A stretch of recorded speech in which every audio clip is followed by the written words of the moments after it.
Bendito Padre Celestial, honrado, engrandecido y alabado sea su santo y bendito nombre en esta mañana. Padre mío, hemos venido por su santa voluntad hoy para darle gratitud y alabanza con labios llenos de gratitud, Señor, y alegría por su perdón, por su cuidado, porque usted nos ha sustentado, Señor. Anoche nos acostamos, dormimos en paz y asimismo despertamos.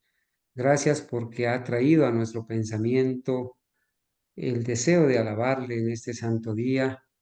Gracias por sostenernos en la vida, por conservar la fe, por proteger nuestros hogares, nuestras familias.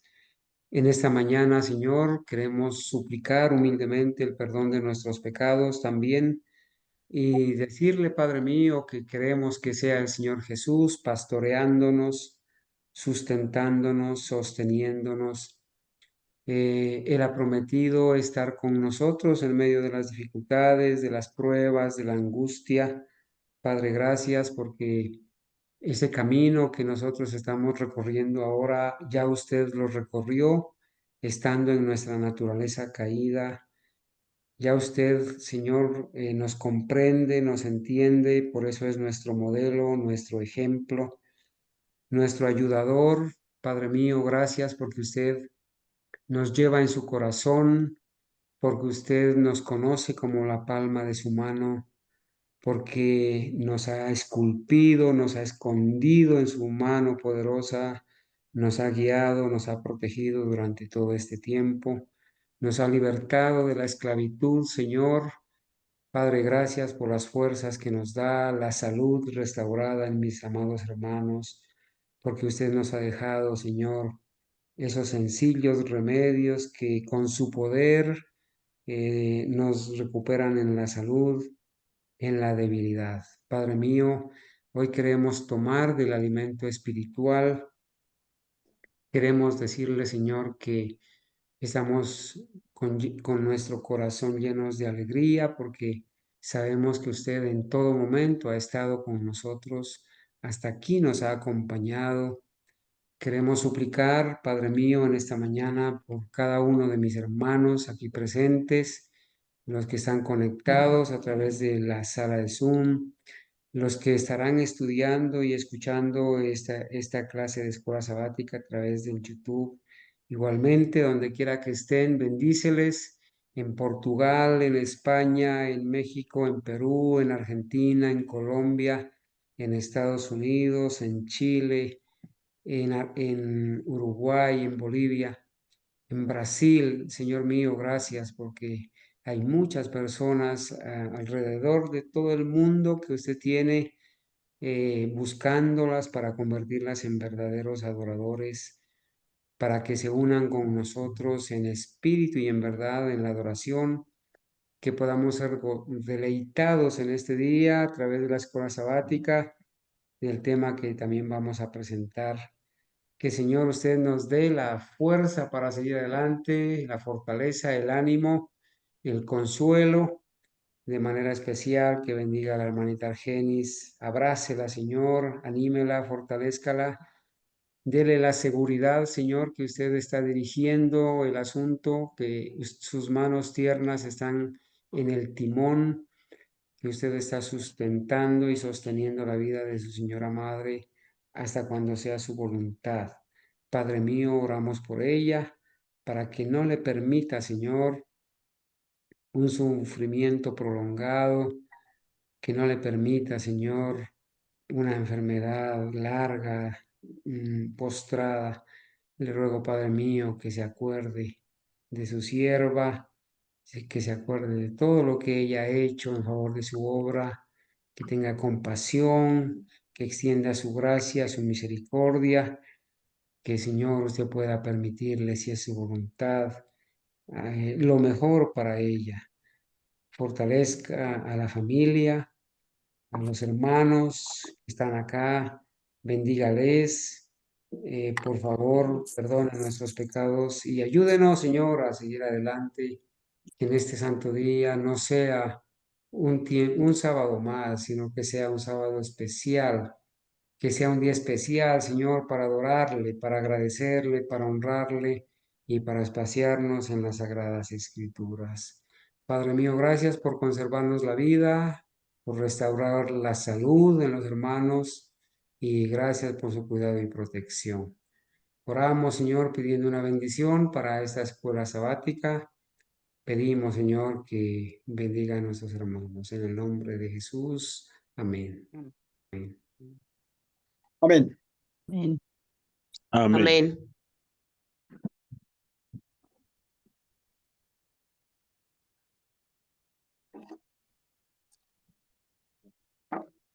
Bueno, mis amados hermanos, como ya es costumbre, ¿cierto? Queremos desearles a todos un feliz Santo Sábado. Queremos decirles que esta mañana hemos venido a la escuela sabática. Está con nosotros la hermanita Argenis. Hermanita Argenis, sepa que estamos con usted. Estamos aquí dispuestos a ayudar, a colaborar. Hemos estado orando constantemente para que el Señor la fortalezca. Así que vamos a dejar en manos de Dios este momento y bueno, aquí estamos, hermanita Argenis, para que pueda iniciar con la clase de escuela sabática. Gracias, hermano Carlos. Gracias, hermanitos. Uno siente el apoyo y el calor de mis hermanos. Y gracias porque el Señor en su infinita misericordia nos concede paz, nos concede mucha paz y nos concede el gozo a pesar de los momentos difíciles. Bueno, hermanitos, entonces vamos de rodillas para iniciar nuestra escuela sabática. Amén. Bondadoso Padre, soberano Dios, nuevamente este grupo de sus hijos aquí de rodillas, gozosos, alegres, porque un sábado más, un santo sábado más sobre esta tierra nos concede para reunirnos, para estudiar, para que de esa manera, por su misericordia y su poder, se fortalezca nuestra fe. Gracias por los milagros, gracias por las misericordias obradas en esta semana. Su mano misericordiosa, su mano restauradora sobre nuestros cuerpos. Gracias, bondadoso Señor, por extendernos la vida, concedernos tiempo de gracia. Y concédenos, Señor, la presencia de su Santo Espíritu, guiándonos en este estudio. La compañía de sus santos ángeles siempre, en todo momento y en todo lugar. Regálanos, Señor, cada día el discernimiento, el entendimiento que necesitamos para comprender estas maravillosas verdades y compartirlas. Todo esto, Señor, reconociendo que somos pecadores indignos y que necesitamos cada día de su poder. Que cada día nos regale, Señor, la bendición del cielo para hacer realmente lo que el Señor espera, esos hijos fieles y obedientes, estrictamente obedientes a una escritura. En el nombre de Jesús. Amén.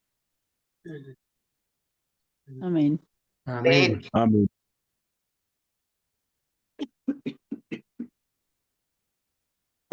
Mis hermanos, entonces vamos a continuar el estudio de este maravilloso libro que el Señor ha colocado a nuestra disposición. Hace 8 días les dije que ya tenemos alrededor de 8 meses. Empezamos desde junio estudiando, yendo paso a paso por las páginas de este libro.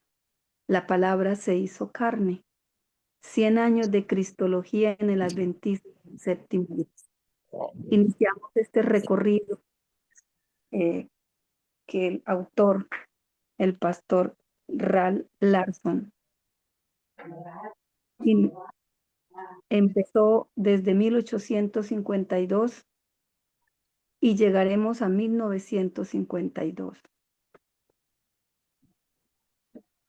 Hasta el momento estamos en el apartado, creo que es el 13.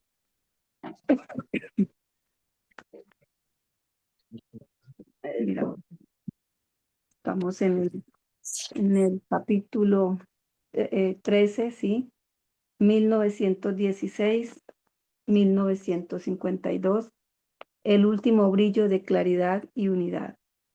Desde que empezamos en 1852, tanto las declaraciones, escritos del espíritu de profecía a través de la profeta Elena de White y de los pioneros, hasta el momento no hemos visto más sino claridad y unidad en cuanto a la doctrina que estamos estudiando, que es la naturaleza que tomó nuestro Señor Jesucristo, naturaleza humana caída. Que ese brillo, último brillo de claridad y unidad, llegará hasta 1952, cuando empiezan a salir escritos y publicaciones totalmente contrarias a lo que se venía escribiendo, publicando, eh, predicando al mundo. Estamos entonces en el año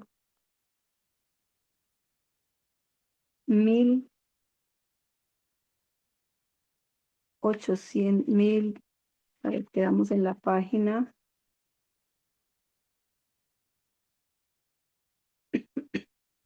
Hermano tiene la página donde quedamos.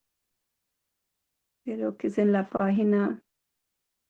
Bueno, estábamos finalizando, habíamos pasado ya en 1915 cuando murió la profeta, ¿verdad?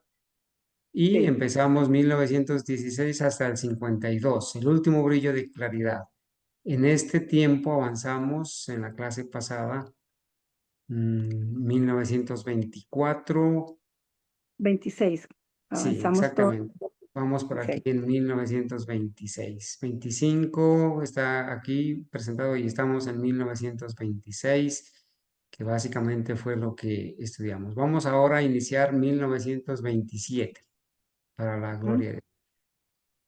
Bueno, 1927. Recordemos que ya para este tiempo mm, la profeta del Señor ha ido al descanso y estamos mirando que después, hasta 1900,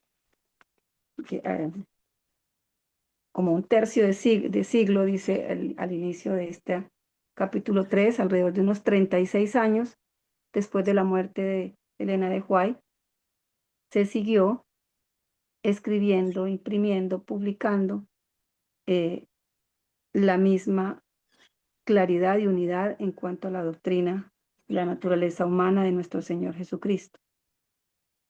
Sucedió lo mismo mientras, nos dice el pastor Larson, mientras una vez que muere Josué, pero quedan las personas que estuvieron con él acompañándolo, estos ancianos, el pueblo de Israel pues siguió fiel, pero una vez que estos ancianos pasan también al descanso, llega una nueva generación e Israel toma otro rumbo.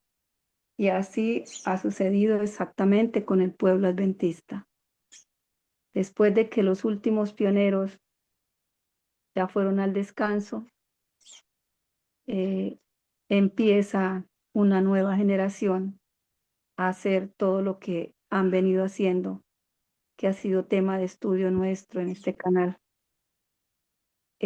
hasta el momento, como estamos viendo cómo está la doctrina, cómo han sido atacados los fundamentos de esa doctrina que por 50 años, bajo el poder y la dirección del Santo Espíritu del Señor, fueron establecidos.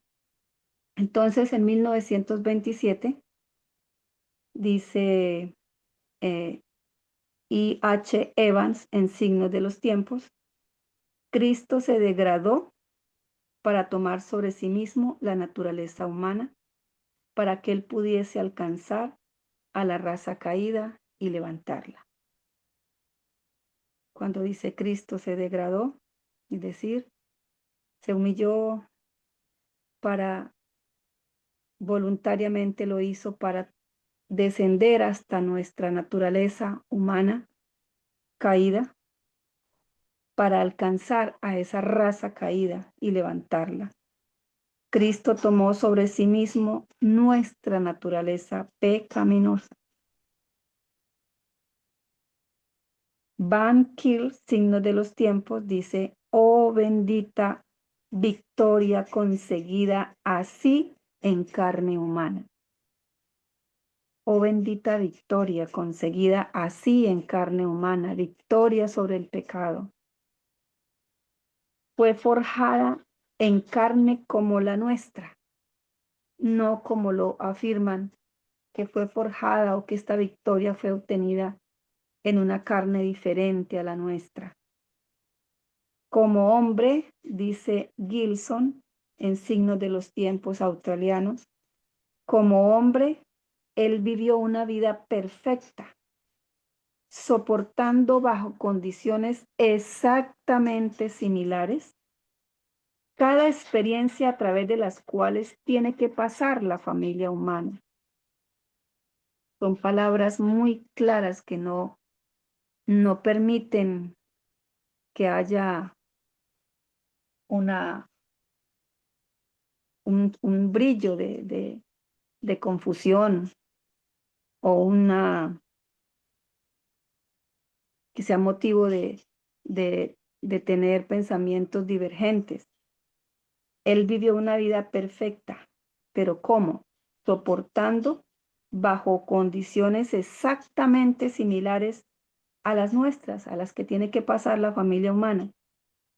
Él tuvo una madre humana, como nosotros, un nacimiento humano, una naturaleza humana, sintiendo todas las enfermedades, todas las aflicciones, todas las debilidades de la carne. Cristo venció haciendo su humanidad dependiendo absolutamente no de sí mismo, sino que de la divinidad de su Padre. Como humano, el Señor Jesús dependió de su Padre. Por eso, en los muchos versículos que hay, donde el Señor dice: yo no puedo hacer nada de mí mismo, que son versículos tomados para que otros pongan en duda la divinidad del Señor Jesús. Él, como humano, vino a enseñarnos cómo debíamos depender del Padre para poder vivir esa vida perfecta, para obtener, como dice aquí el escritor, esa bendita victoria conseguida en la carne humana. Usted sabe, es fácil para ella ser cristiana. Ella nació buena. Siento mucho el haber arrojado la manivela de la manera como lo hice, pero no puedo evitarlo. Yo heredé un terrible temperamento. Estamos leyendo algo que un escritor, más abajo lo vamos a encontrar, quien hace esta escritura. Dice: siento mucho haber arrojado la manivela de la manera como lo hice, pero no puedo evitarlo. Yo heredé un terrible temperamento. ¿Ha escuchado esto antes? Lo hemos escuchado muchas veces, ¿no? ¿Lo ha dicho usted en alguna de sus formas? Muy posiblemente lo habremos expresado no con las mismas palabras. Me sorprendería si ustedes conociesen los engendrados. Ahorita vamos a mirar quiénes son los engendrados que encontramos en la genealogía del Señor Jesús. Yo creo que todos debieran conocer los engendrados, y lo escribe entre comillas. Como un americano típico, yo he observado con interés las genealogías. Nosotros ya sabemos qué son las genealogías. También se les llaman los árboles genealógicos, es decir, donde miramos hacia atrás todos nuestros ancestros y al estudiar un árbol genealógico, pues podemos ver qué tipo de genes, porque genealógico incluye la palabra genes, qué tipo de genes tengo en mi cuerpo, en mi célula, mirando ese árbol genealógico. Algunos amigos míos son muy orgullosos en trazar sus pedigrís. La palabra pedigrí pues significa lo mismo, un árbol genealógico que se ha registrado en un documento y pues cuando la gente estudia esos pedigrís, pues algunos, como dice aquí, se sienten muy orgullosos porque desciendo del rey tal o de la realeza tal, pero algunos pues de pronto no se sienten tan orgullosos y más bien se lamentan de que en mis ancestros hay tales y tales personas con muchas situaciones no agradables. Algunos amigos míos son muy orgullosos en trazar sus pedigrís hasta que llegan a algún noble o hasta alguna realeza en Europa. La mayor parte de los americanos son descendientes de John Smith, de Pocahontas, de Miles Standish o Priscilla o de alguien que vino en el Mayflower, en el barco que llegó a Estados Unidos. Yo no estoy particularmente interesado en mi genealogía, dice el escritor, pero hay un registro en el cual estoy intensamente interesado. Hay un árbol genealógico en el cual yo no aparezco. Hay una línea que es gloriosa. Yo acostumbro a llamarla, a esas líneas, a esos árboles, a llamarla de los engendrados. Él toma esa palabra de lo que uno lee en la Biblia, en la palabra de Dios, cuando dice, Abraham engendró a Isaac e Isaac engendró a Jacob y Jacob engendró a Judá y a sus hermanos. Y Judá engendró a Pérez y Sara de Tamar. Y Pérez engendró a Esrom y Esrom, bueno, engendró los que siguen. Eso lo podemos encontrar en Mateo capítulo 1, del 1 al 17. Entonces, dice el escritor, bien, esos son los engendrados. Y para mí, ellos no son una genealogía árida o sin interés. La genealogía de la que hemos leído en algunas ocasiones del Señor Jesús de Lucas no es una genealogía árida o que no tenga interés. Ellos están vivos y vivaces y brillan con interés, porque ese es el camino en que Cristo el Salvador introduce al lector del Nuevo Testamento. Cuando se empieza el libro del Nuevo Testamento de Mateo, nos introducen en esa lectura de los engendrados. Hay dos cosas acerca de sus ancestrales, hablando de los ancestros del Señor Jesús. Tomo agüita que ya. Hermanita Argenis, mientras usted se toma la agüita, quiero aquí hacer una corrección. En el PDF que se traduce del inglés, la palabra Pérez, o cuando dice, y Judá engendró a Pérez, Ujú. tenemos que corregir allí porque es No, espera. Fares, ¿no? Fares.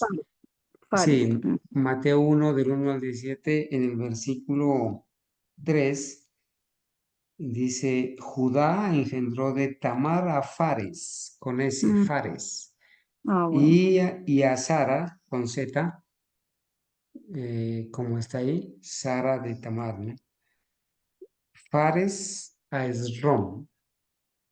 Entonces aquí quizás el traductor Google Fares lo traduce a Pérez, pero en realidad es Fares, ¿no? Para que tengamos en cuenta. Sí, hermanita.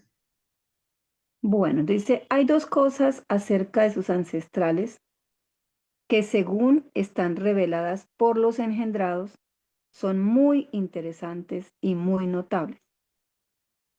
La primera de las dos cosas que él las considera interesantes y notables es que el Señor Jesús él vino de una línea de reyes.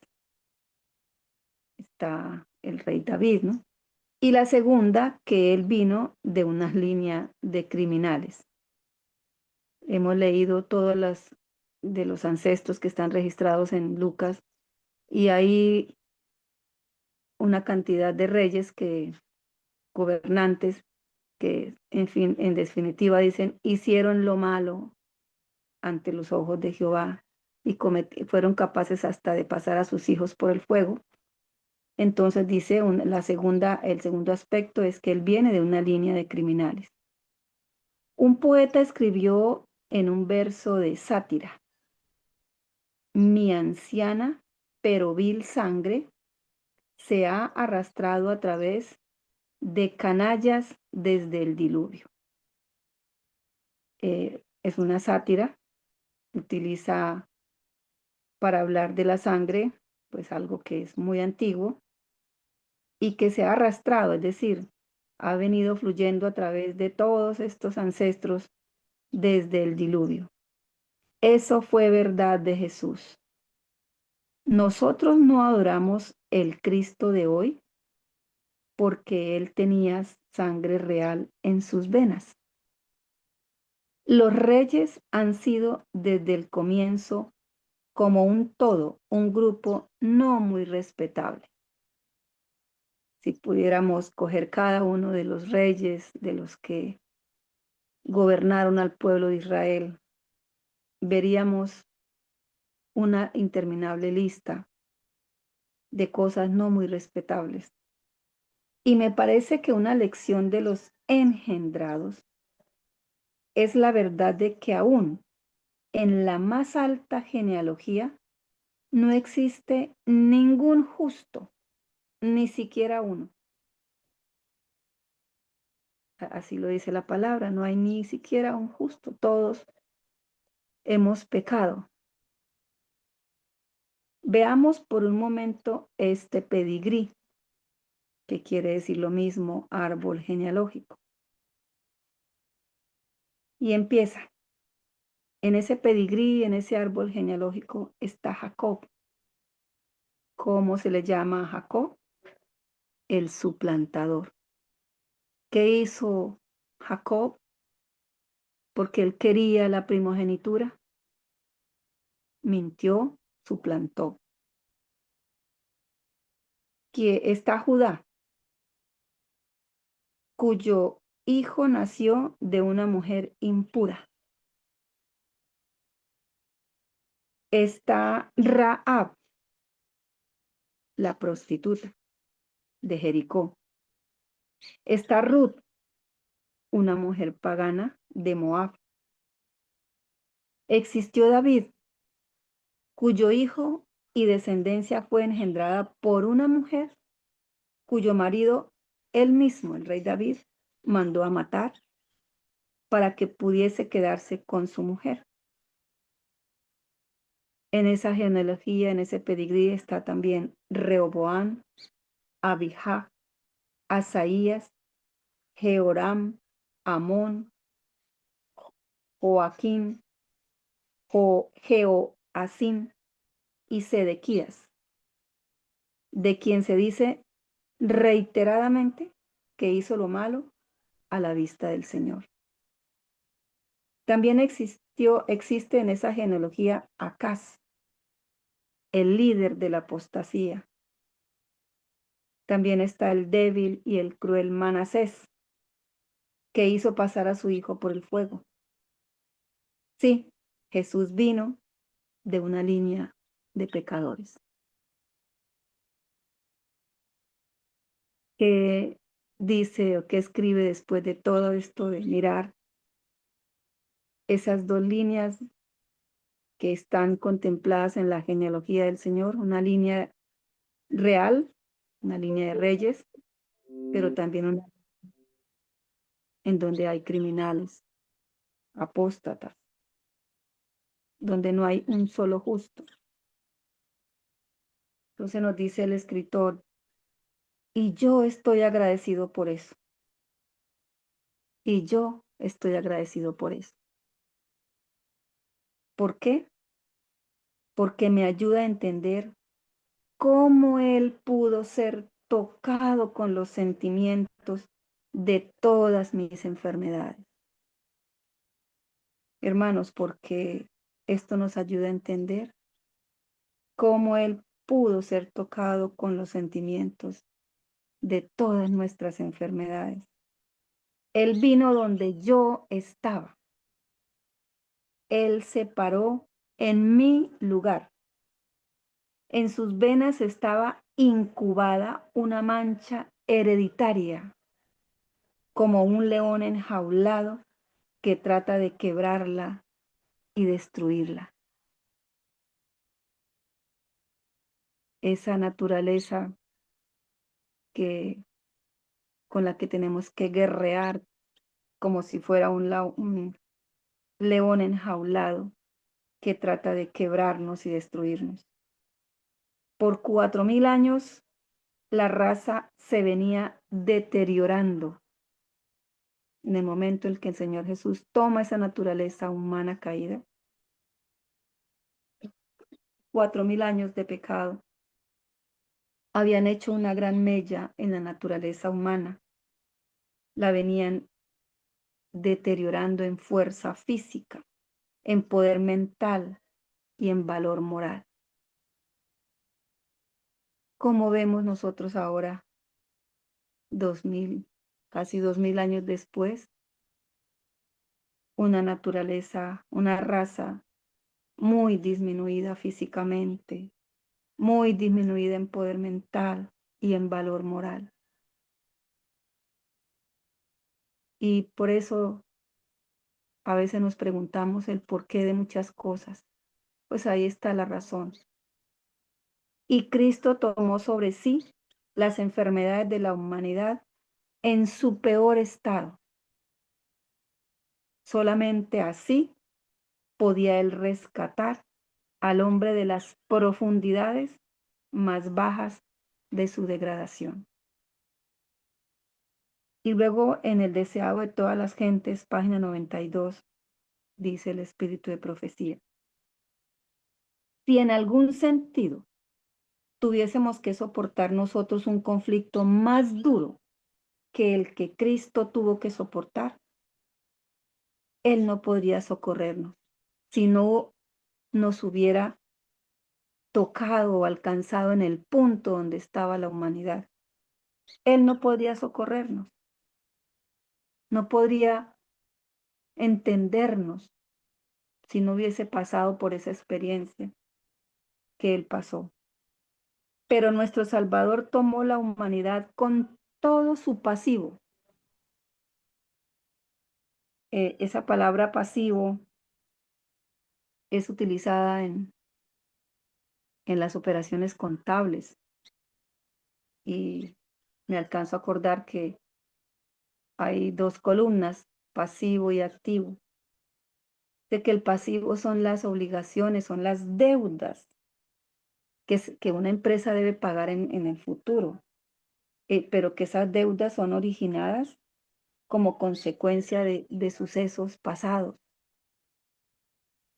El Señor aquí la profeta del Señor cuando dice que tomó la humanidad con todo su pasivo, es decir, con todo lo que significaba haber pasado 4000 años de pecado, de degradación física, moral y mental. Todo eso lo tomó el Señor Jesús, ese pasivo. Se vistió de la naturaleza humana con la posibilidad de ceder, con la posibilidad de ceder a la tentación. No tenemos que soportar nada que Él no haya soportado.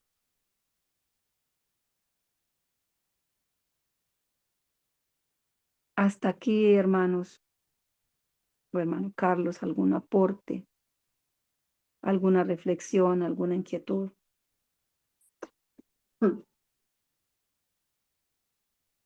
Buenos días, hermana Argenis. Buen día. Hola, hermanos, Señor los bendiga. Amén. Y bueno, este escrito nos da a entender de que nosotros no tenemos excusa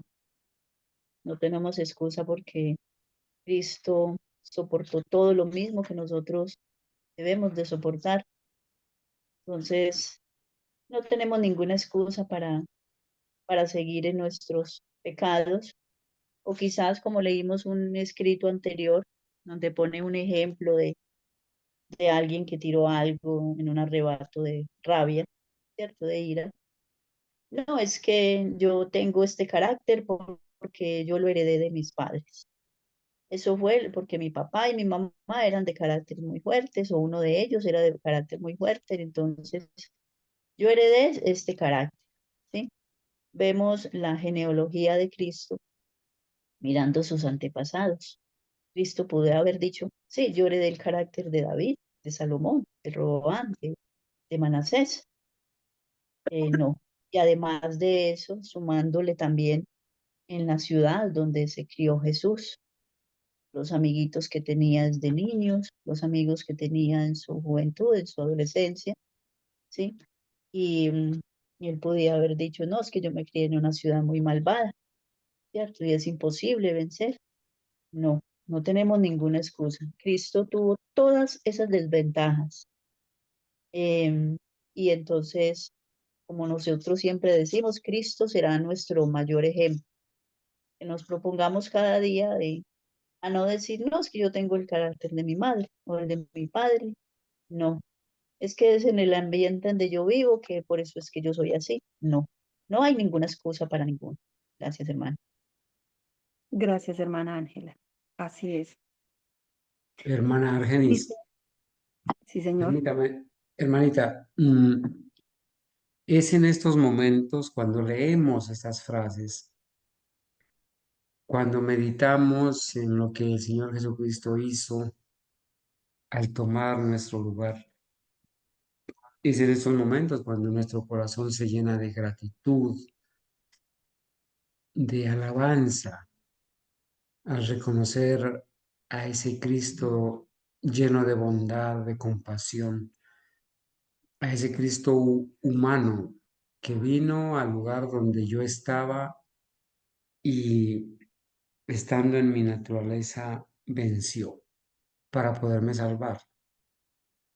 Es aquí cuando uno conoce al verdadero Cristo, al Cristo que me entiende, que me comprende, que pasó por ese camino que yo estoy recorriendo, el Cristo humano con naturaleza caída que fue tentado en todo, pero sin pecado, ese maravilloso Jesús que tomó mis enfermedades, que vino a rescatarme de este profundo abismo de la degradación. Es aquí, hermanos, donde el Espíritu Santo nos coloca en el corazón la felicidad que nos embarga de saber que es nuestro Cristo, el verdadero Jesús que ahora conocemos. El que nos entiende, nos alienta, nos ayuda y está interesado en que seamos vencedores. Él, dejando el cielo, dejando la comodidad del cielo, el homenaje de los ángeles y humillándose hasta tomar nuestra condición deteriorada y pecaminosa, ha salido vencedor. Si Él ha hecho todo ese proceso, no nos va a dejar a mitad de camino, hermanos.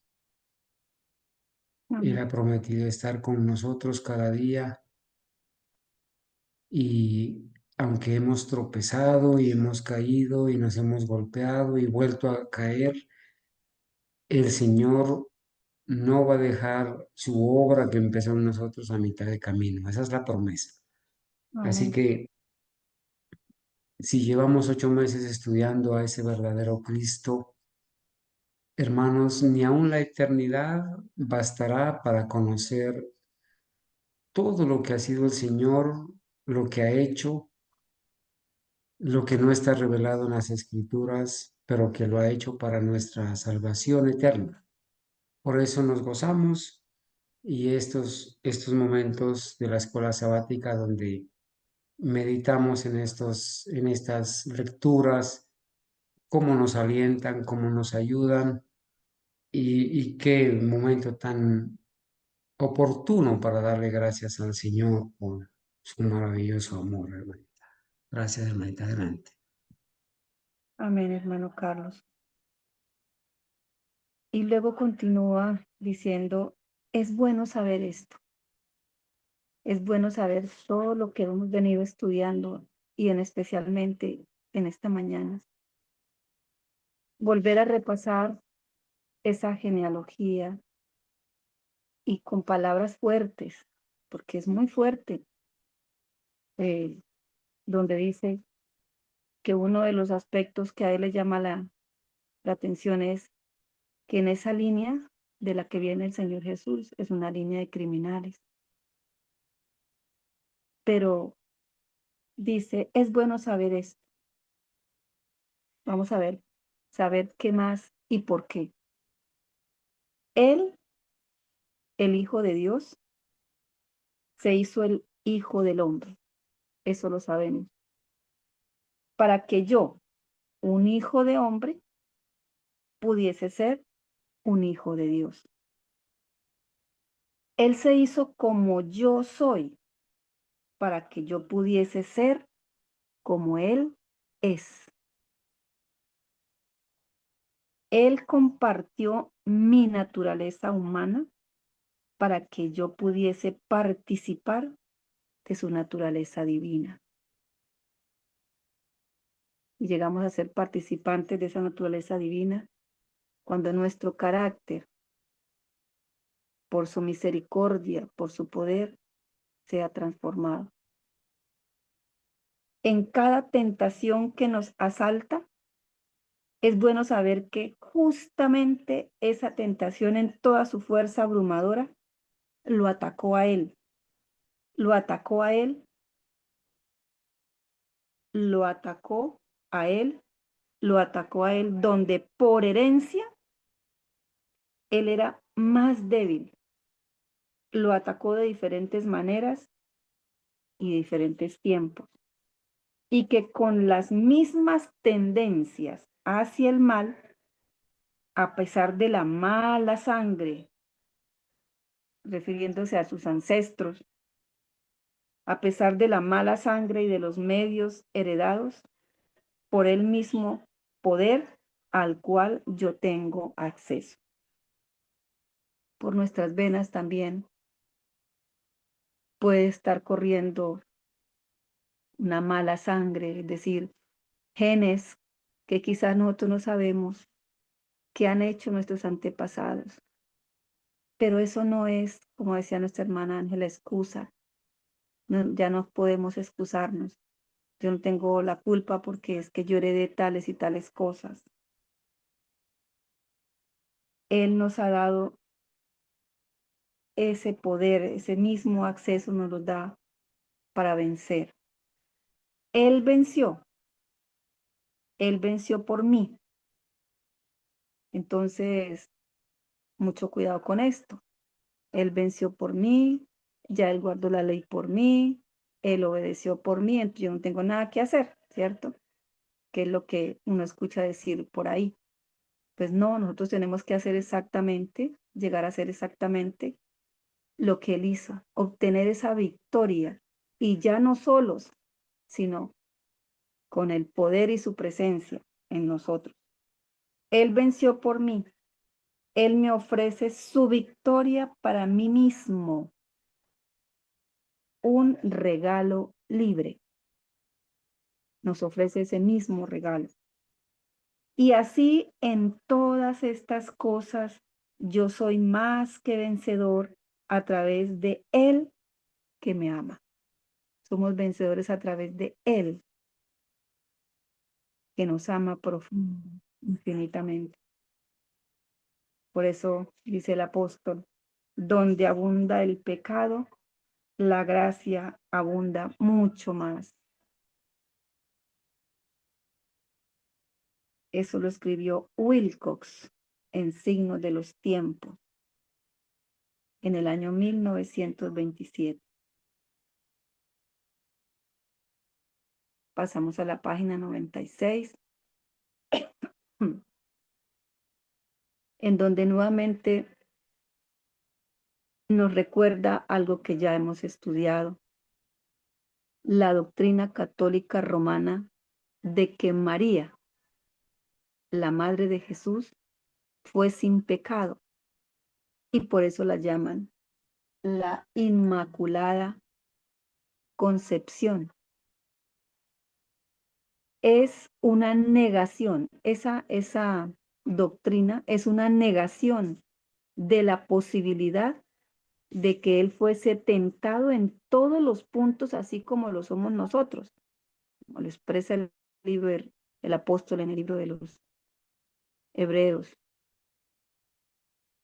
Esa doctrina está negando la posibilidad de que Él fuera tentado en todos los puntos, así como nosotros. La tendencia heredada a pecar es realmente fuerte.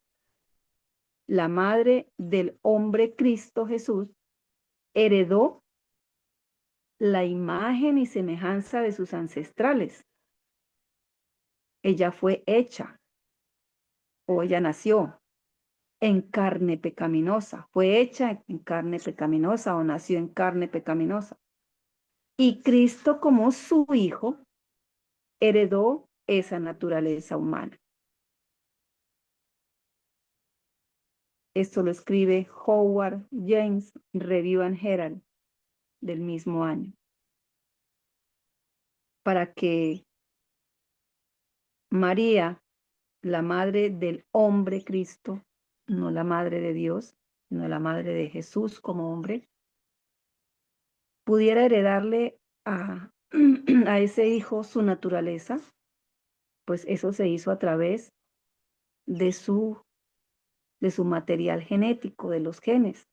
Nosotros no podemos recibir o tener o expresar en nuestros cuerpos, en nuestra vida, lo que no hemos recibido. Nosotros somos lo que hemos recibido genéticamente de nuestros padres. Somos humanos con una naturaleza humana caída. Es la simiente de la mujer. Jesús es simiente de la mujer. Y así el Hijo del Hombre, hueso de nuestro hueso y carne de nuestra carne, es nuestro pariente cercano a nosotros. Simiente, uno busca el significado de simiente y encuentra sinónimos como semilla. La semilla. Él se hizo uno de nosotros. Él fue uno con nosotros. ¿Cómo fue uno con nosotros? Al tomar la misma naturaleza y pasar por la experiencia de vivir en esa naturaleza humana caída.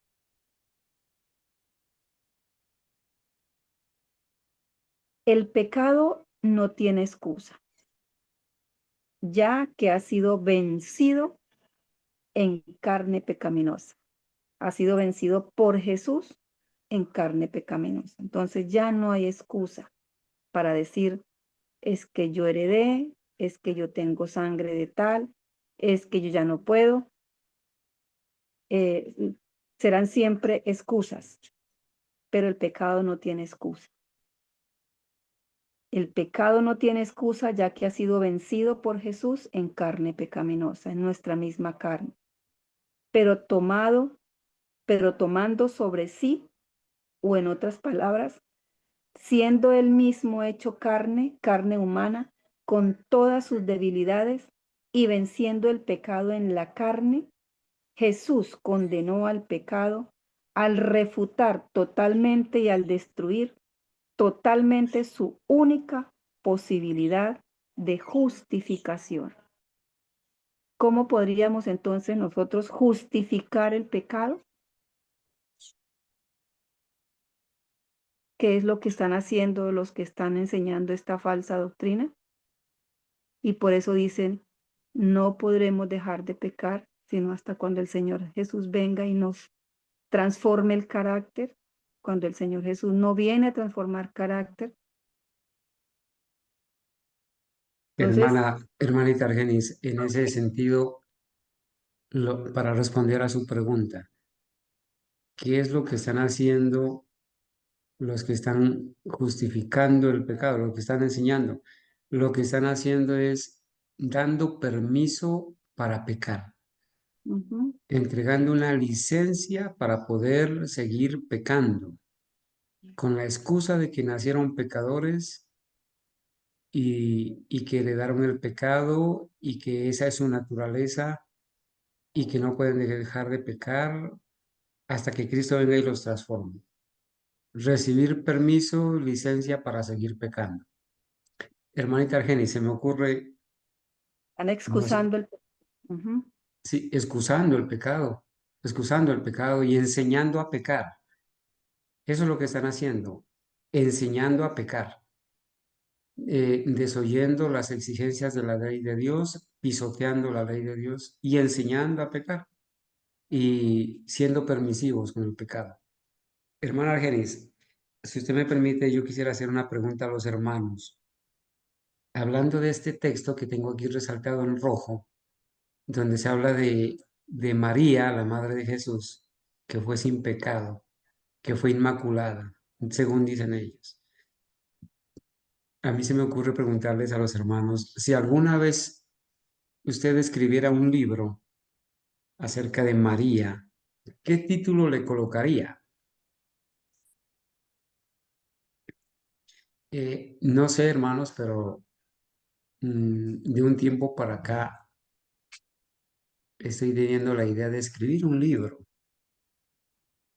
Y bueno, hablando de este tema de María, yo les quiero preguntar a los hermanos, si usted escribiera un libro acerca de María, la madre de Jesús, ¿qué título le colocaría?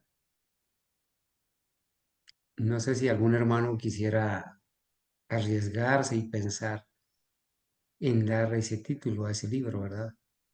Pero a mí se me ocurre, hermanos, ¿qué impacto podría tener un libro que hable sobre María, la madre de Jesús, y que se titule La sangre criminal que corrió por las venas de María? Pues, ¿Qué impacto podría tener en la gente ese libro? pues Seguramente, sí, seguramente algunos nos apedrearían, quemarían el libro, pero otros entenderían que María no fue sin pecado concebida, que María no es la inmaculada de Satanás, que la ha presentado como la inmaculada. Y muchos entenderían que María no fue inmaculada y que Jesús, al nacer de María, tampoco tomó naturaleza inmaculada y que heredó de María la carne y la sangre humana, degenerada por casi 4000 años de pecado. Adelante, hermanita Argenis. A mí se me ocurrió, por ejemplo, María, dos puntos, el gran engaño, porque de ahí se desprende una cantidad de errores en cadena, ¿no? O como que la gente sepa quién fue realmente María, cómo ella se veía ante su hijo, su Salvador, donde realmente está ella. Y pues bajar pues ese gran error de que es mediadora, intercesora. Sí, ese es un gran engaño. Aquí donde yo vivo, ahí cerquita hay una gruta y ahí pues tienen la imagen. Y eso es, mejor dicho, en el mes de mayo, eso es una cosa impresionante. Yo creo, hermana, Y que Hermana. yo creo que hay un gran trabajo por hacer de parte nuestra. Y bueno, el título de su libro, hermanita, tiene mucho sentido, ¿no? Y quizás el título de algunos hermanos que puedan expresar también.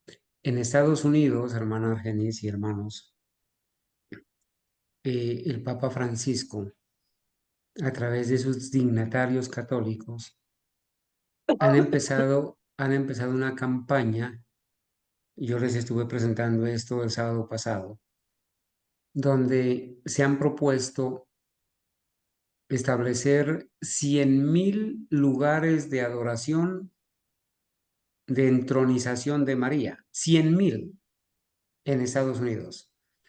En Estados Unidos hay 50 estados. Eso significa que por cada estado van a haber 2.000 altares o sitios de entronización de María. Pensemos nosotros, hermanos, en cada uno de nuestros departamentos acá en Colombia, que en Estados Unidos se llaman estados. Imagínese usted teniendo en su departamento 2.000 sitios de entronización de María.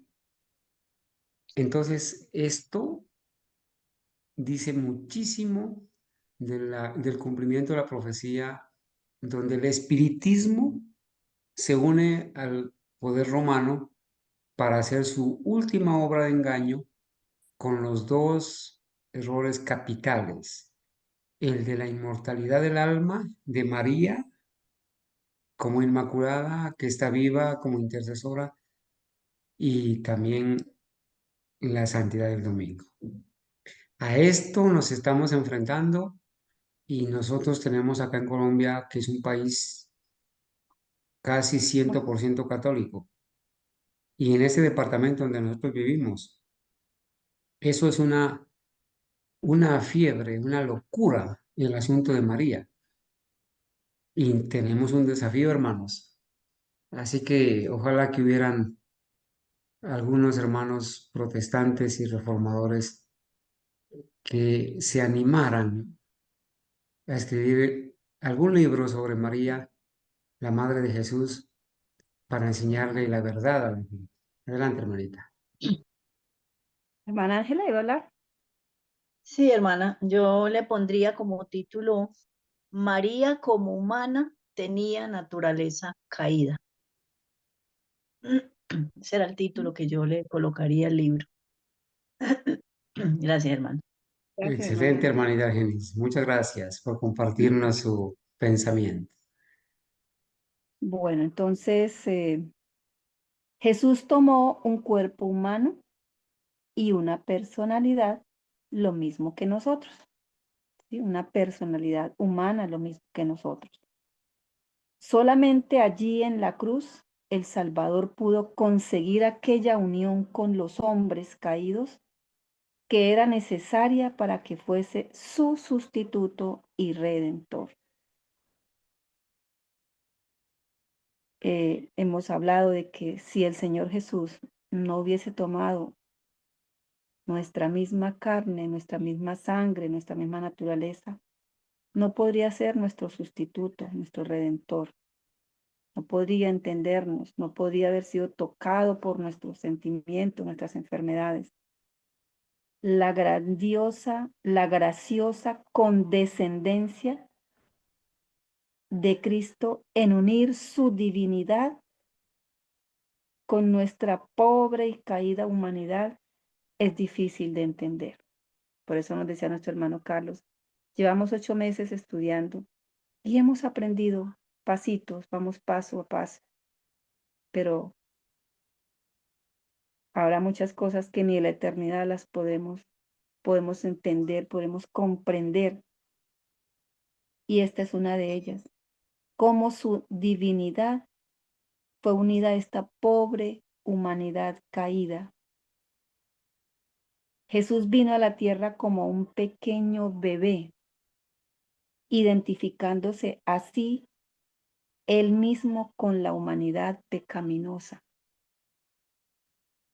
Él pasó como humano, como dice aquí, tomó un cuerpo humano y una personalidad.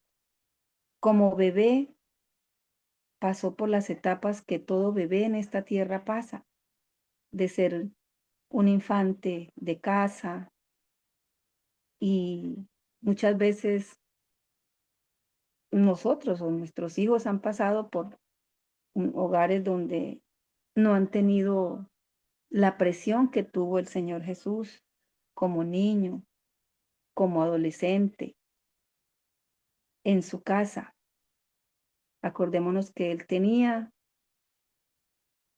unos hermanos que me imagino que todo el tiempo estarían criticándole por qué él no hacía lo que ellos de pronto lo invitaban a hacer. O no solamente sus hermanos, sino todos los niños o jovencitos de esa ciudad donde él se crió, de ese pueblo, de Nazaret. Y creo que ya en algún momento hemos leído qué había en Nazaret. Por eso creo que fue Natanael que exclamó que si alguna cosa buena podía salir de Nazaret, ¿cómo sería ese pueblo? A él no lo rodearon como niño, como infante, como adolescente, las mejores condiciones. Y sin embargo, dice, como bebé se identificó con la humanidad pecaminosa. Él todo el tiempo estaba eliminando, eludiendo, cortando de raíz lo que su discernimiento le decía que era lo bueno y que era lo malo. Con esto terminamos 1927 y nos queda tiempo para iniciar 1928.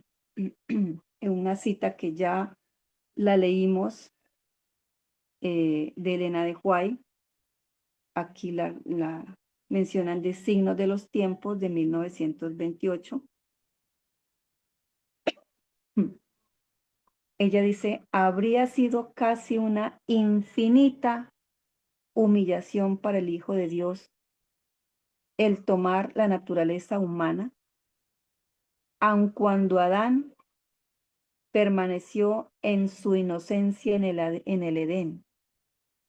Él mismo la asumió, esa naturaleza humana. Pero Jesús aceptó la humanidad, no la que tenía Adán antes de pecar, sino esa humanidad cuando la raza había sido debilitada por 4000 años de pecado. Y de ahí en adelante, como cada hijo de Adán, él aceptó los resultados de la gran ley operante de la herencia. Por eso acabamos de estudiar el pedigrí, una parte del pedigrí, una parte del árbol genealógico, porque desde que entró el pecado hay una ley, una gran ley operante que es la ley de la herencia. Recibimos genes de todos nuestros ancestros, o como dice Elena de White en la lectura que hicimos anteriormente, el Señor Jesús recibió esa humanidad con todo su pasivo, como la hemos también recibido nosotros, con todo el pasivo que significa todas las deudas, todo lo que el pecado ha dejado en todos estos miles de años, 4000, casi 6.000 años de pecado. Cristo vino en la debilidad de la carne, Rev. Van Herald. Él estuvo sobre la tierra como un miembro de la familia humana, estorbado con nuestra carne, conociendo las debilidades de nuestro ser, signos de los tiempos de Australia. En la vida de Cristo tenemos a Dios manifestado en la carne, viviendo con el hombre, sujeto a todas sus enfermedades y sufriendo todas sus desventajas en esta vida mortal. No es cierto lo que afirman, que él tuvo ventajas. No las tuvo. Siendo Dios, dice, revistió su divinidad de humanidad y no utilizó su poder divino para obtener la victoria. ¿Cómo pudo Cristo, en cualquier sentido útil y adecuado, ser participante de nuestra carne y nuestra sangre, a menos que él compartiese la posibilidad inherente hacia el mal, la posibilidad de pecar, la cual está en nuestra carne y en nuestra sangre? O sea, ¿cómo pudo el Señor Jesús ser participante de nuestra carne y nuestra sangre si no tuvo la posibilidad inherente hacia el mal como la tenemos nosotros? Entonces, no, si no fue así, él no fue participante de nuestra carne y sangre, pero el apóstol en Hebreos dice que participó de nuestra carne y de nuestra sangre. ¿Pudo él ser hecho semejante a nosotros en todas las cosas si él no tenía ese mismo deseo dominante, poderoso a cometer pecado? Si él no tenía ese mismo deseo dominante de cometer pecado, pues no pudo ser hecho semejante a nosotros. Esto lo expresa William Witt, Signos de los Tiempos. No solamente dio el Padre a su Hijo a un mundo caído. No solamente el Padre dio a su Hijo a un mundo caído, sino que Él le dio a su Hijo la familia humana como herencia. Recibió de la familia humana de la que venía, de su descendencia, herencia, esa misma herencia. Pero ese amor es tan grande que Él está deseoso de dejar su hogar, deseoso de dejar a un lado su superioridad, deseoso de vaciarse a sí mismo y de tomar sobre sí mismo la carne de los hijos de barro, de los hijos hechos de barro.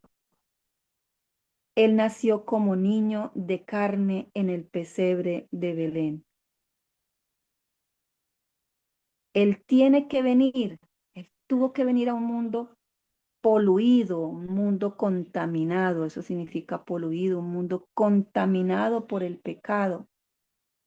Se vistió con la carne de la humanidad, venció las tendencias heredadas a pecar y entonces pagó, de esa forma pagó la pena suprema del hombre como sustituto del hombre. ¿Cuál era esa pena suprema que pesaba sobre el hombre? La muerte eterna. La muerte eterna. Él tiene acceso a no más poder que aquel que nosotros tenemos acceso.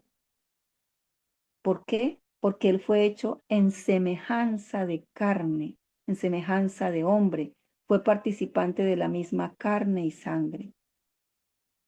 Él se hizo verdaderamente hombre, nuestro pariente en la carne. Lo hemos leído en muchas citas. No fue solamente hombre por fuera.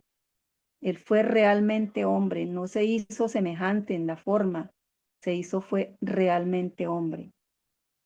Él se identificó a sí mismo totalmente con nuestras debilidades y de la única manera que Él podía identificarse con nosotros es habiendo tomado nuestra misma naturaleza, siendo plenamente identificado con nosotros como hombre.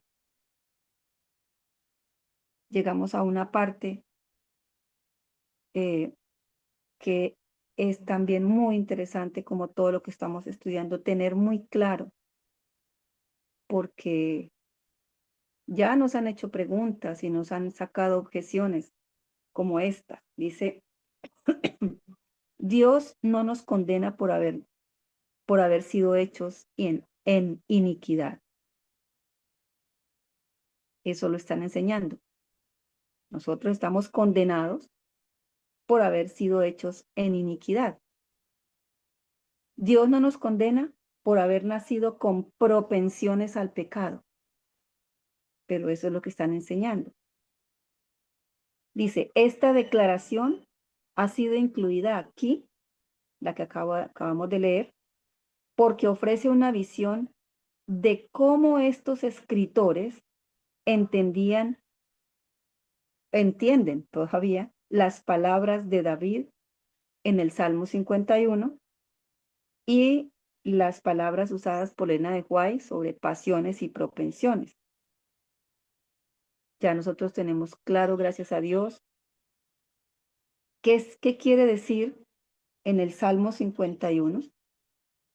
51:5 exactamente dice, he aquí en maldad he sido formado y en pecado me concibió mi madre.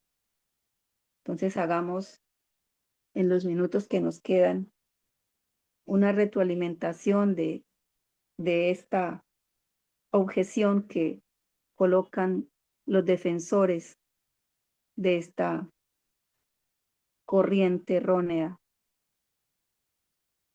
de las palabras del Salmo 51. He aquí en maldad he sido formado y en pecado me concibió mi madre. Si nos sacan este versículo, ¿qué diríamos, hermano?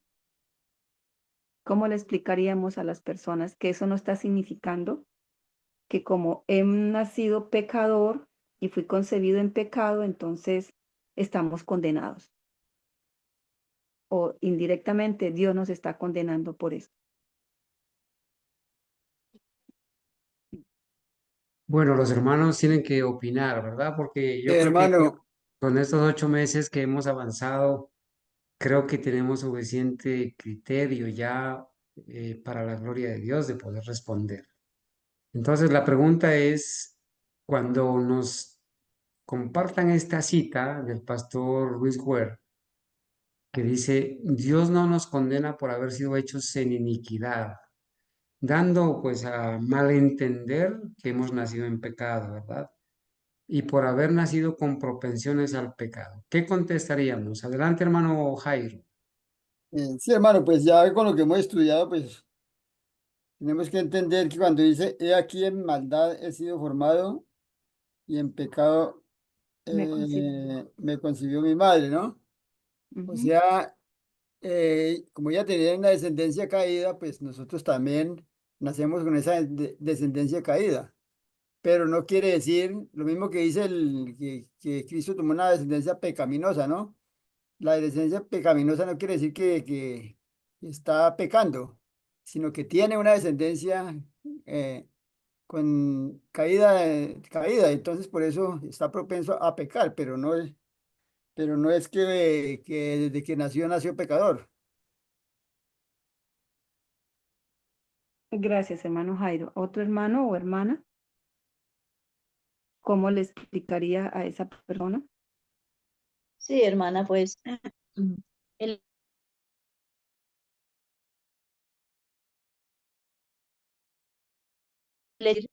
¿cierto?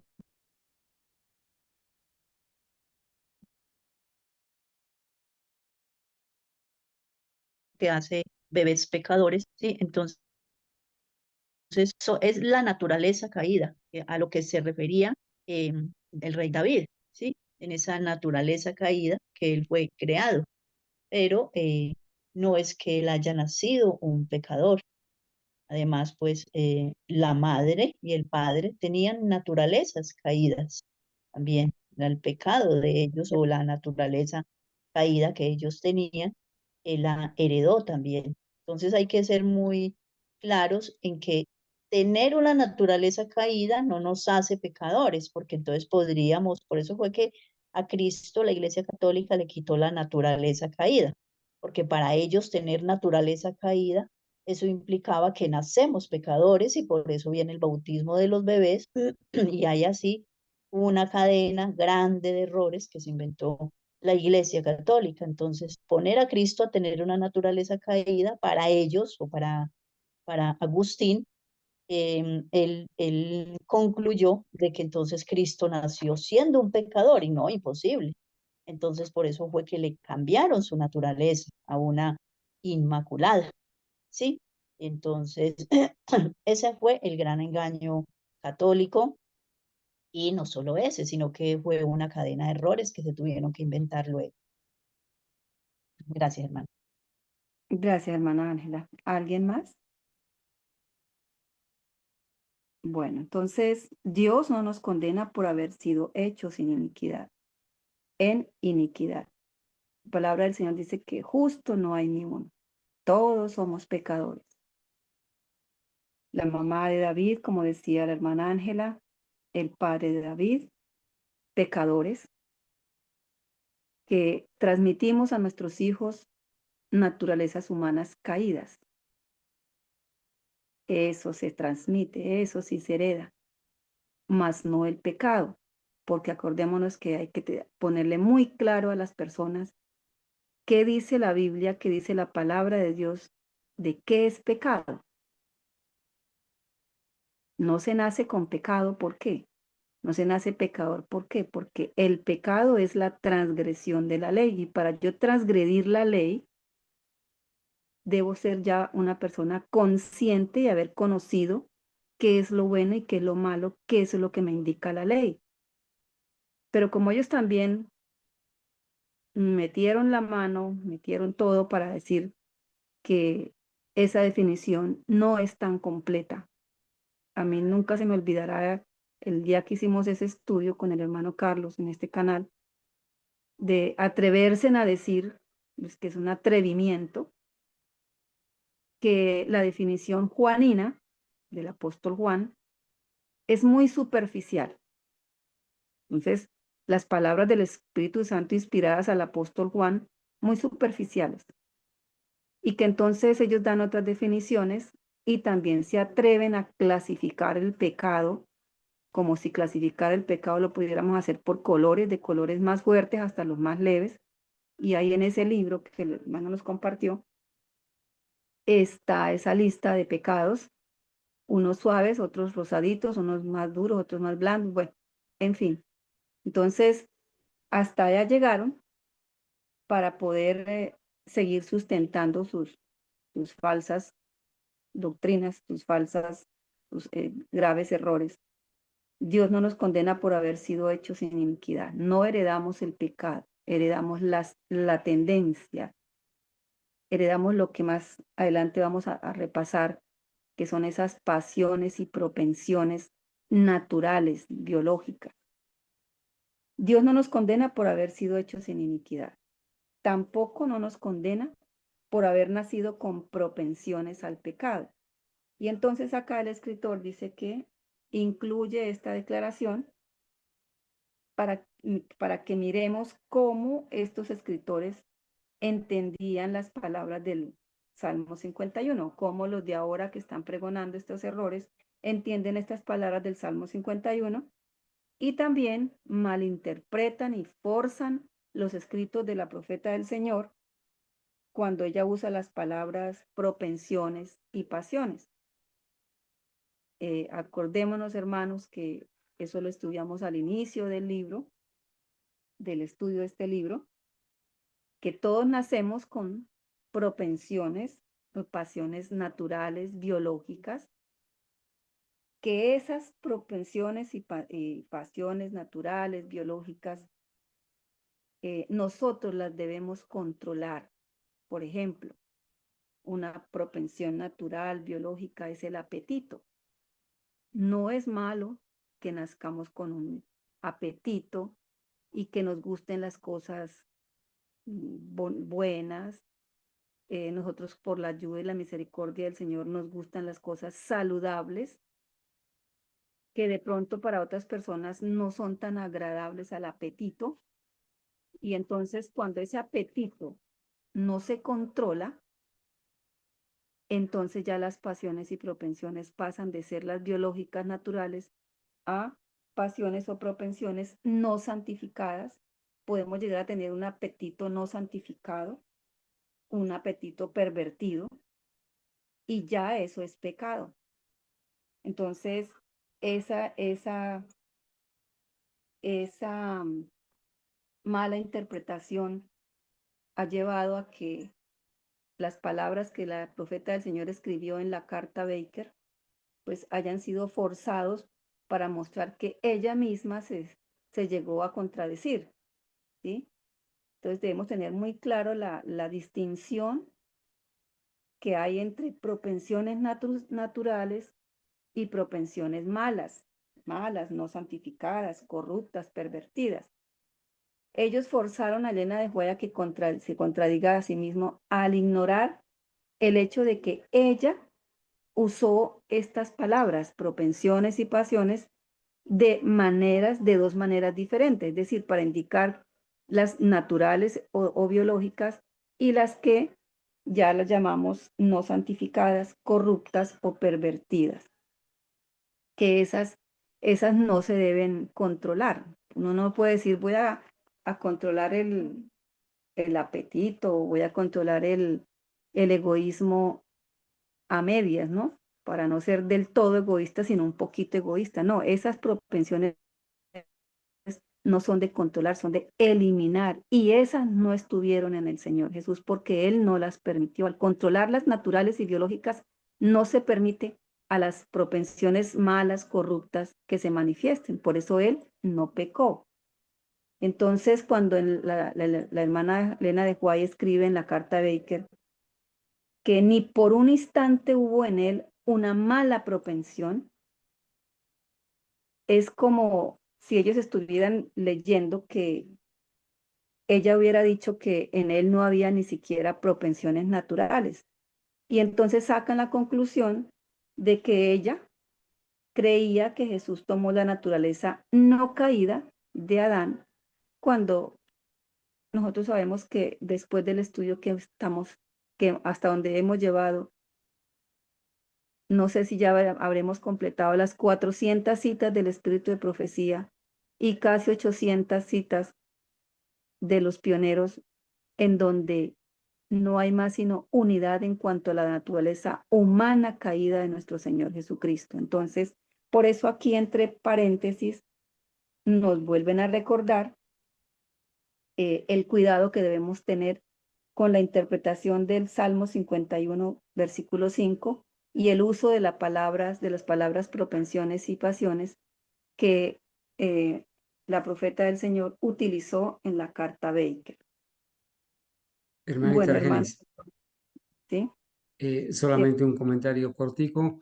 Permítame decirles y recordar que aquellos que aceptan que nacemos pecadores, están reconociendo a Dios como un fabricante de pecadores en los vientres de sus madres.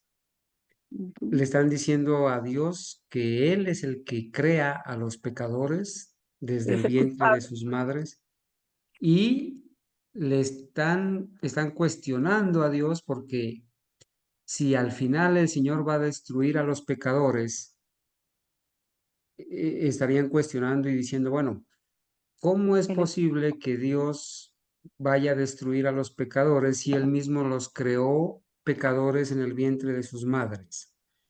El diablo ha llevado a esto a las personas y, y por eso es que las personas están muy engañadas. Hermanita, muchas gracias. Dios la bendiga. Adelante, hermanita.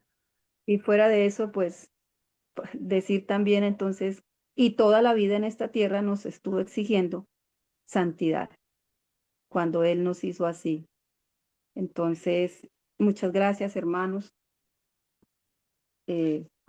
por su presencia Hermana aquí. Argenis, pues Sí, sí, hermano. si todos nacemos pecadores, pues entonces Jesucristo también nació pecador. Entonces, ¿cómo podía decir en Hebreos que tenemos un sumo sacerdote sin pecado, ¿no? Que no pecó en nada, ¿no? Por eso fue que, Se hermano Jairo, por eso, se contradecía la palabra. por eso fue que la Iglesia Católica, para poder quitar este error que usted acaba de mencionar, se inventaron que María nació inmaculada, que María es sin pecado concebida, que María cuando fue concebida en el vientre de su madre ya era sin pecado. Pero sería bueno hacerle un seguimiento a la genealogía de María. Sería bueno hacer un seguimiento a la genealogía de María para demostrar que por la genealogía de María también corrió sangre criminal. Bueno, dejemos ahí, hermanitos, con la ayuda de Hermana, Dios. hermana Argenis. La Señora. hermana Mónica va a hacer un comentario, tiene el micrófono prendido. Ah, bueno. Adelante, hermana Mónica. Ay, perdón, no. Mm, Se le prendió por equivocación. Bueno, Ah, bueno, bueno. sí, hermano, el último comentario. Eso fue una cadena de errores. Primero, pues se inventaron eso de que Jesús, pues, María era inmaculada para poder que Jesús naciera inmaculado y no ponerlo a nacer un pecador, y entonces ya los niños tuvieron que inventarse el bautismo de los niños, porque como nacieron pecadores, bueno, ya se habían inventado también el infierno, entonces si los niños son pecadores, pues se iban para el infierno, pero entonces para calmar a las madres, era una gran pena que le causaban a las madres, entonces tuvieron que inventarse en el limbo, ¿cierto? Tuvieron que inventarse ese lugar y bueno, en fin, tuvieron que inventarse muchas cosas porque esas son las consecuencias de cambiar un escrito, de cambiar una verdad. Se vuelve, digamos, una cadena de mentiras que tiene que inventarse el ser humano y así sucesivamente, pues van a seguir en declive, aceptando error tras error y error tras error. Gracias, hermano. Sí, hermana, siempre que se quiere ¿cómo se llama? Sustentar un error, pues hay que tomar mano de otras cosas, es decir, más errores, más mentiras, más falsedades para poder apoyar lo que ellos quieren presentar como verdad. Bueno, hermanos, muchísimas gracias. Dios les bendiga. Con la ayuda del Señor, estaremos nuevamente el próximo sábado y continuando con el maravilloso estudio de los 100 años de Cristología en el Adventismo del séptimo día. La palabra se hizo carne. Vamos de rodillas para terminar esta escuela sabática. Vamos a pedirle a mi hermana Estefanía López que por favor nos tenga la oración.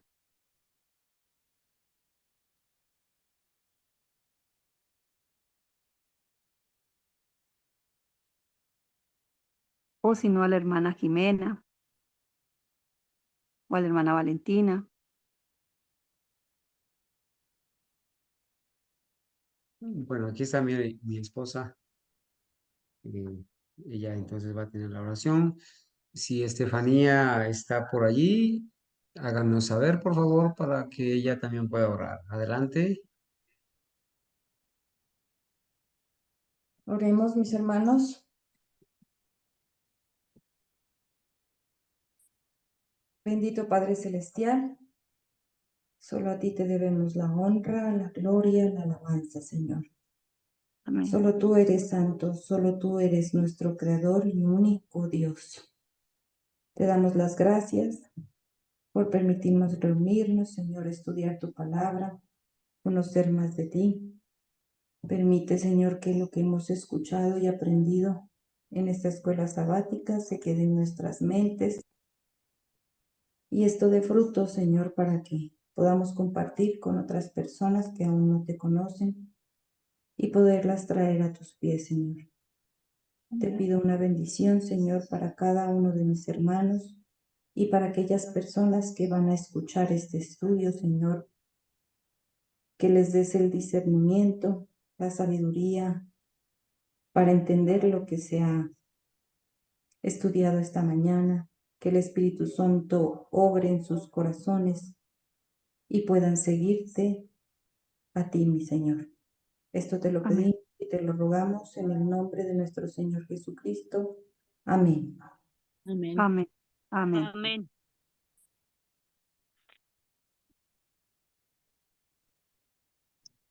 Oremos, hermanos. ¿Sí me escuchan? Amén. Sí, Hermano. hermano. Bendito Dios, que habitas en las alturas de los cielos. Para ti sea la gloria, la honra, la adoración, la alabanza por los siglos de los siglos. Amén. Una vez más, estamos aquí de rodillas ante su presencia, mi amado Señor, reconociéndonos pecadores, reconociendo que le hemos fallado, que le hemos ofendido, y te clamamos a ti perdón y misericordia para cada uno de nosotros. Agradeciéndote infinitamente por la vida, por la salud, por el privilegio de estar aquí reunidos en familia, en el remanente fiel, escuchando de tu palabra. Permite, Papito Dios, que esas verdades tan eminentes las podamos colocar en práctica, mi Señor. Sabemos que tu venida está muy cerca y lo que más añoramos, lo que más anhelamos es poder morar junto a ti en la patria celestial, Papito Dios. Ayúdanos a poder seguir tu camino, a no desviarnos ni a la izquierda ni a la derecha, sino estar concentrados en el blanco que eres tú, mi Señor Jesucristo. Quédate con nosotros, cuidándonos ese resto de día, ese día sábado que tú nos lo has regalado, para que te honremos, glorifiquemos tu nombre, ya que solo tú eres digno de ser alabado, solo tú eres digno de ser exaltado, Padre Santo. Amén. Agradeciéndote por estar aquí, parte de mi familia. Cuida y bendice de ellos, bendice de mi hermano Carlos, de su familia y de todos los hermanos que están aquí de manera virtual. Que seas tú el que supla nuestras necesidades físicas y espirituales, Papito Dios. Quédate con nosotros, acompañándonos y dirigiéndonos siempre en cada decisión que tomemos, que todo sea bajo tu divina y santa voluntad, más no la nuestra. Todo esto te lo pedimos y te lo agradecemos en el dulce, maravilloso nombre de nuestro Señor Jesucristo. Amén y amén. Amén. Amén. Amén. Amén. Amén y amén. Amén. Amén.